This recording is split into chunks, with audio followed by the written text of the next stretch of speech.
السلام علیکم ورحمۃ اللہ وبرکاتہ۔ الحمد للہ والصلاة والسلام علی رسول اللہ وعلى آلہ وصحبہ اجمعین۔ اللہم انا نسألک علما نافعا ورزقا طیبا وعملا متقبلا۔ اللہم یا حی یا قیوم برحمتک نستغیث اصلح لنا شأننا کلہ ولا تکلنا الی انفسنا طرفة عین۔ آج کا پہلا درس دروس المہمہ لعامة الامہ، عام مسلمانوں کے لیے اہم اسباق، جس کے مؤلف عبدالعزیز ابن باز رحمہ اللہ ہے۔ شیخ کا مختصر تعارف یہ ہے کہ ابن باز رحمہ اللہ سعودی عرب کے کبار علماء میں سے ایک تھے، مفتی عرب تھے۔ علماء اور عامت الناس ہر مسئلے میں آپ کی طرف رجوع کرتے تھے۔ اللہ سبحانہ تعالیٰ نے آپ کو قوی علم عطا فرمایا تھا، جس سے عرب اور عجم مستفید ہوا کرتے تھے۔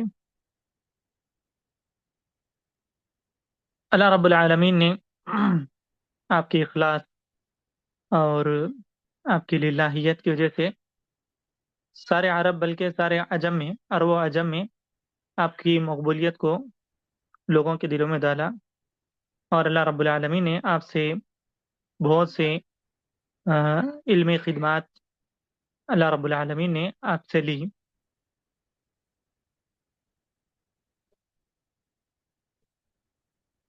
قصار مفصل ابتدائی کتاب کا جو اول حصہ ہے وہ ہے قصار السور، یعنی سورۃ الزلزال سے لے کر سورۃ الناس کو قصار السور کہا جاتا ہے، چھوٹی چھوٹی صورتیں۔ یہ صورتیں عام لوگوں کے لیے نماز میں، خواہ وہ فرض ہو یا نفل یا تہجد ہو، ان تمام میں کافی مفید ہوں گی۔ کب؟ جب ان صورتوں کو ہم اچھی طرح یاد کریں گے اور ان کے معنی اور مفاہیم کو غور سے سنیں گے اور سمجھیں گے۔ حتیٰ کہ اگر ان میں سے کسی ایک سورے کو بھی اس کے معنی اور مفہوم کے ساتھ ہم اچھی طرح سمجھ لیں اور اس کو حفظ کر لیں اور اس کو اپنی نفل نمازوں میں دہرائیں تو بھی کافی ہے۔ یہ ان لوگوں کے لیے جو حفظ نہیں کر سکتے یا جنہیں حفظ کرنے میں کافی مشقت ہوتی ہے۔ قتادہ بن نعمان رضی اللہ تعالیٰ عنہ فرماتے ہیں، اللہ کے نبی علیہ الصلوۃ والسلام کے زمانے میں ایک شخص فجر کی نماز میں، صبح کی نماز میں قل هو اللہ احد اس کو پڑھتے تھے اور اس سے زائد نہیں پڑھتے تھے۔ جب صحابہ نے صبح کی تو اللہ کے نبی علیہ الصلوۃ والسلام کے پاس آئے اور ان کے تعلق سے ذکر کیا۔ وہ صحابی یہ سمجھتے تھے کہ یہ صورت بہت چھوٹی ہے، تو اللہ کے نبی علیہ الصلوۃ والسلام نے فرمایا والذی نفسی بیدی انہا لتعدل ثلث القرآن، اس ذات کی قسم جس کے ہاتھ میں میری جان ہے، سورہ اخلاص یہ ایک تہائی حصہ ہے، قرآن کا ایک تہائی حصہ ہے۔ یعنی اجر اور ثواب کے اعتبار سے سورہ اخلاص قرآن کا ایک تہائی حصہ ہے۔ ابن باز رحمہ اللہ نے ان صورتوں کا انتخاب اس لیے کیا کیونکہ یہ عام لوگوں کے لیے جو حفظ کرنے سے قاصر ہے ان کے لیے یہ جامع صورتیں، تاکہ لوگ اس کے معنی اور مفاہیم کو پہلے اچھی طریقے سے حفظ کریں، پھر اس کے معنی اور مفاہیم کو سمجھ کر اپنی نمازوں میں ان کو پڑھیں، تاکہ ان کی نمازیں اخلاص کے ساتھ اور ان کی نمازوں میں ان کا زہر منتشر نہ ہو۔ ایک شخص نبی علیہ الصلوۃ والسلام کے پاس آیا اور کہا، اے اللہ کے رسول صلی اللہ علیہ وسلم مجھے چند صورتیں یاد کرائیے۔ تو اللہ کے نبی علیہ الصلوۃ والسلام نے کہا کہ الف لام را جو 3 صورتیں ہیں اس کو پڑھیے۔ تو اس صحابی نے کہا کبرت سنی واشتد قلبی، اللہ کے نبی میری عمر زیادہ ہو چکی ہے اور ابھی دل بھی سخت ہو چکا ہے، یعنی اتنی صلاحیت نہیں ہے سمجھنے کی، اور میری زبان بھی کافی یعنی میری زبان ابھی پلٹتی نہیں۔ وغلظ لسانی، سخت ہو گئی ہے زبان. تو اللہ کے نبی علیہ الصلوۃ والسلام نے کہا کہ ٹھیک ہے، حامیم جو سورے ہیں وہ پڑھیے. پھر وہ صحابی نے وہی کہا. تو پھر مسبحات پڑھیے. اللہ کے نبی علیہ الصلوۃ والسلام نے کہا نہیں، سبح اسما سے جو سورہ سے شروع ہوتی ہے اس کو پڑھیے. تو پھر وہ صحابی نے وہی کہا. پھر اللہ کے نبی علیہ الصلوۃ والسلام نے کہا کہ تم اذا زلزلہ سے آ، ان صورتوں کو یاد کر لو، یعنی سورۃ الناس تک. اللہ کے نبی علیہ الصلوۃ والسلام نے اذا زلزلہ سے لے کر، یعنی سورۃ الزلزال سے لے کر سورۃ الناس تک اس صحابی کو پڑھ کر سنایا.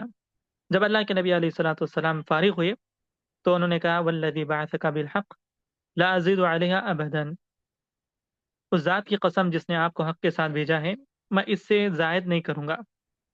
ثم ادبر الرجل، پھر وہ آدمی واپس جانے لگے. تو اللہ کے نبی علیہ الصلوۃ والسلام نے پڑھا افلح الرویجل، 3 مرتبہ کہا، یعنی یہ آدمی کامیاب ہو گیا. اس حدیث کی اسناد حسن ہے. نبی علیہ الصلوۃ والسلام نے صرف سورۃ الزلزال سے لے کر ختم تک، سورۃ الناس تک پڑھنے والے کو، اس کو حفظ کرنے والے کو، اس کے معنی اور مفہوم سمجھنے والے کے تعلق سے اللہ کے نبی علیہ الصلوۃ والسلام نے فرمایا افلح، یعنی یہ کامیاب ہو گیا. تو جو قرآن کو حفظ کریں، اس کے معنی اور مفہوم کو سمجھیں اور اس کے مطابق زندگی گزاریں، تو پھر وہ تو بدرجہ اولا کامیاب لوگوں میں ہوں گا. ان صورتوں کو یاد کرنے کا طریقہ یہ ہے: نمبر 1، التلقین، یعنی استاد کے پاس بیٹھ کر ایک ایک آیت کو غور سے سنیں، پھر بار بار دہراتے جائیں. نمبر 2، پھر ان صورتوں کو استاد کو سنائیں اور استاد سے اپنی تصحیح کرائیں. یعنی صرف یاد نہ کریں، یاد کر کر اس کو نہ پڑھیں، بلکہ یاد کرنے کے بعد استاد کے پاس بیٹھ کر جن کی تجوید اچھی ہو ان سے اپنی تصحیح کرائیں، اپنے غلطیوں کی اصلاح کرائیں. پھر تیسرا مرحلہ حفظ کا ہے. پھر ان صورتوں کو ویسے ہی حفظ کریں جس طرح استاد نے پڑھایا ہے. بعض لوگ بار بار دہرانے کے محتاج ہوتے ہیں، کبھی 10 مرتبہ، کبھی 20 مرتبہ، کبھی 50، کبھی 100 مرتبہ بھی ان کو دہرانا پڑتا ہے. ان کا حافظہ ان عمر کے اعتبار سے کیا کسی کا حافظہ کم، کسی کا زیادہ ہوتا ہے. تو بسا اوقات ایسا ہوتا ہے بار بار دہرانے کے باوجود تھک جاتے ہیں اور اکتا جاتے ہیں اور پھر اس کو چھوڑ دیتے ہیں. ایسا نہیں کرنا چاہیے. انہیں یاد رکھنا چاہیے کہ ہم جتنی بار ان آیات کو دہراتے جائیں گے ہمیں اتنا ہی اجر و ثواب ملتے جائے گا. یعنی ہر 2 حالتوں میں اجر ہے. اگر ہم حفظ کر لیتے ہیں وہ ہمارے لیے بہتر ہے، اگر نہیں ہوا ہم جتنی بار پڑھتے جائیں اتنی بار اللہ تعالی ہمیں اجر دیتا جائے گا. جیسا کہ اللہ کے نبی علیہ الصلوۃ والسلام نے کہا کہ الف لام میم یہ 3 حرف ہے اور اس کے 30 نیکی ہیں، ہر حرف پر 10 نیکی ہے. تو سبحان اللہ، اگر ایک آدمی ایک آیت کو 10 مرتبہ دہراتا ہے، 100 مرتبہ دہراتا ہے اس کو یاد کرنے کے لیے، تو اجر سے محروم نہیں ہے وہ، بلکہ اس کے نیکیاں کتنے ہیں اس کو خود گن نہیں سکتا. لہذا قرآن کو یاد کرتے ہوئے عبادت کی نیت سے، اللہ کے تقرب کی نیت سے، اجر و ثواب کی نیت سے یاد کرنا چاہیے اور پڑھنا چاہیے. اور پھر وہ معروف حدیث عائشہ رضی اللہ تعالیٰ عنہ کی، جس میں اللہ کے نبی علیہ الصلوۃ والسلام نے کہا الماہر بالقرآن مع السفرة الكرام البررة والذي يقرأ القرآن ويتتعتع فيه وهو عليه شاق له اجران. یعنی قرآن کا ماہر وہ ملائکہ کے ساتھ، فرشتوں کے ساتھ ہوگا قیامت کے دن. اور جو قرآن کو پڑھتا ہے اور اس کو سیکھنے کی کوشش کرتا ہے، مشقت اسے ہوتی ہے، وهو عليه شاق، یعنی مشقت کے ساتھ قرآن کو پڑھنے کی کوشش کرتا ہے، لہو اجران، تو اس کے لیے دگنا اجر ہے. یعنی محنت کرنے والا، جستجو کرنے والا، پڑھنے والا، اس کے لیے اجر ہے. تو الحمدللہ قرآن پڑھنے والے دونوں حالتوں میں خیر میں ہیں. اور اللہ کے نبی علیہ الصلوۃ والسلام کی وہ معروف حدیث بھی جس میں کہا کہ خیرکم من تعلم القرآن وعلمہ، تم میں بہترین لوگ وہ ہیں جو قرآن کو سیکھتے ہیں اور سکھاتے ہیں، یعنی روئے زمین کے سب سے خیر والے، اور ان کا یہ خیر دنیا میں بھی رہے گا اور آخرت میں بھی وہ خیر میں رہیں گے۔ چوتھا مرحلہ اس کے بعد، یعنی چوتھا مرحلہ یہ ہے کہ شرح کا مرحلہ ہے، جس کے معنی اور مفاہیم اور اس کی تفسیر سمجھنا، پھر ان کو اپنی عملی زندگی سے جوڑ کر اللہ رب العالمین کی رضا کے لیے دوسروں کو بھی سکھانا، یہ چوتھا مرحلہ ہے۔ قرآن کریم کے پڑھنے والے کو اللہ رب العالمین دنیا میں بھی سربلندی عطا فرماتا ہے، اور آخرت میں بھی اس کے لیے سربلندی ہے۔ فرمائے اقرا اقرا ورتل، یعنی یوم قیامت کے دن قرآن پڑھنے والے سے کہا جائے گا اقرا ورتقی ورتل کما کنت ترتل فی الدنیا، یعنی قرآن پڑھتا جا اور جنت کی سیڑھیاں چڑھتا جا، کما کنت ترتل فی الدنیا، جیسے تو دنیا میں پڑھا کرتا تھا۔ ابو داؤد کی روایت ہے، حدیث نمبر 1464 ہے، یعنی اللہ رب العالمین دنیا میں بھی قرآن پڑھنے والے کو سربلندی عطا فرماتا ہے، اور آخرت میں اس کی آخری جنت کی سب سے اعلیٰ منزل وہ ہوگی جہاں پر وہ رکے گا۔ تو اس میں صرف حفاظ کرام ہی نہیں ہے، بعض لوگ اس حدیث کو یہ سمجھتے کہ جو حفاظ ہے ان کے لیے شرف ہے، ان کے لیے تو ہے ہی، لیکن ان کے علاوہ ہر وہ شخص کے لیے جو قرآن کو کثرت سے پڑھنے والا، چلتے پھرتے اٹھتے بیٹھتے اپنی خالی اوقات میں، گھر میں، بازار میں، اپنے کاروبار کی جگہ پر جتنا قرآن سے جڑا ہوا رہے گا، اتنا ہی وہ یوم قیامت کے دن اپنی منزل کو بلند پائے گا جنت میں۔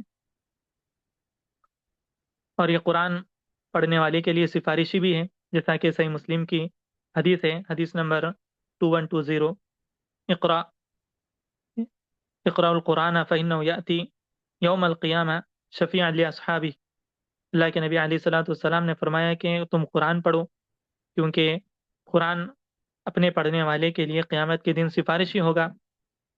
تو قرآن بھی جہاں پر انبیاء علیہ السلام، شہداء، صالحین، فرشتے جہاں پر لوگوں کی سفارش کریں گے، ایمان والوں کی سفارش کریں گے، وہیں پر قرآن بھی اپنے پڑھنے والے کی سفارش کرے گا۔ یہاں پر پڑھنے سے مراد پڑھنا بھی ہے، پلس ساتھ میں عمل بھی ہے، ورنہ صرف مجرد طور پر پڑھنے والوں کے لیے یہ شرف حاصل نہیں ہوگا کہ انسان پڑھا اور اپنی زندگی، اپنی منمانی زندگی گزارا، ایسے شخص کے لیے یہ سفارش نہیں ہے، بلکہ وبال جان ہے، وبال جان ہے۔ اللہ کے نبی علیہ الصلوۃ والسلام نے فرمایا القرآن حجت لک او علیک، صحیح مسلم کی روایت میں فرمایا کہ قرآن تمہارے لیے حجت ہے یا تمہارے خلاف حجت ہے، یعنی اس پر جو پڑھے گا، اس کو سمجھے گا، اس پر عمل کرے گا، ان کے لیے حجت ہے، اور اس قرآن کو جو نہ سمجھے، نہ پڑھے، اس پر عمل نہیں کرتا، تو اس کے خلاف حجت ہے۔ وقال الرسول یا ربی ان قوم اتخذوا هذا القرآن مہجورا، نبی علیہ الصلوۃ والسلام جو کہ ہمارے شفیع ہیں، قیامت کے دن سفارش کرنے والے ہیں، وہ نبی ان لوگوں کے حق میں شکایت کریں گے جو قرآن کو پس پست اپنے پیٹھ پیچھے ڈال کر زندگی گزارتے ہیں، یعنی خواہشات کے پیچھے چلتے ہیں، قرآن کو نہ پڑھتے ہیں، نہ اس پر عمل کرتے ہیں۔ تو مہجورہ میں ابن القیم رحمۃ اللہ علیہ نے بتلایا کہ قرآن کو نہ پڑھنا، قرآن پر عمل نہ کرنا، قرآن سے شفا طلب نہ کرنا، قرآن قرآن کے قرآن کو نہ سمجھنا یا غور سے نہ سننا، یہ سب چیزیں مہجورہ میں داخل ہے۔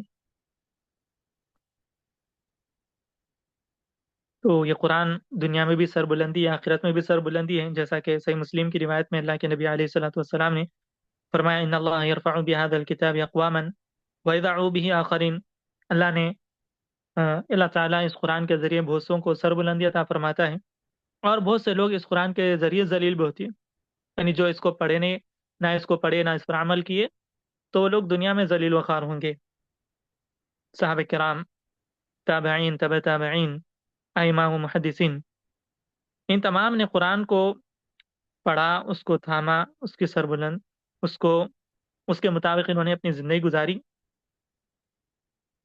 اور اس کو اپنی زندگی میں نافذ کیا، اللہ رب العالمین نے انہیں تا قیامت تک آنے والوں کے لیے آئیڈیل نمونہ بنایا، اسوہ بنایا، اور ان کا ذکر خیر قیامت تک اللہ رب العالمین نے جاری کر دیا۔ یہ قرآن کی فضیلت، قرآن کی برکت تھی۔ عثمان بن عفان رضی اللہ تعالیٰ عنہ کے دور میں بہت زیادہ فتوحات ہوئے، بہت زیادہ فتوحات ہوئے۔ ابن کثیر رحمۃ اللہ علیہ فرماتے ہیں کہ عثمان غنی رضی اللہ تعالیٰ عنہ کے یہ فتوحات کا اور برکتوں کا سبب قرآن ہے، کیونکہ وہ قرآن کو کثرت سے پڑھنے والے اور پورے لوگوں کو ایک قرآن پر، ایک مصحف پر جمع کیا۔ اس وجہ سے اللہ تعالیٰ نے انہیں ان کے دور حکومت میں برکت عطا فرمائی۔ تو اسی تمام چیزوں کو مد نظر رکھتے ہوئے قصار مفصل یا قصار السور، قصار مفصل نہیں، عفوا قصار السور، یعنی چھوٹی چھوٹی صورتیں، یعنی سورۃ الزلزال سے لے کر سورۃ الناس تک انشاءاللہ ہم تفصیل سے پڑھیں گے، اس کی شرح بھی پڑھیں گے آنے والے دروس میں انشاءاللہ اس کو ہم پڑھیں گے۔ یہ مختصر کتاب کی تمہید تھی، اور کتاب کے مقصد کیا ہے لکھنے کا اور اس کے پڑھنے کا، یہ مقصد ہم نے بیان کیا۔ انشاءاللہ آنے والے دروس میں ہم سورتوں کی تفسیر شروع کرتے ہیں۔ اقول قولی هذا واستغفر الله لي ولكم ولسائر المسلمين فاستغفروه انه هو الغفور الرحيم۔ والسلام علیکم ورحمۃ اللہ وبرکاتہ۔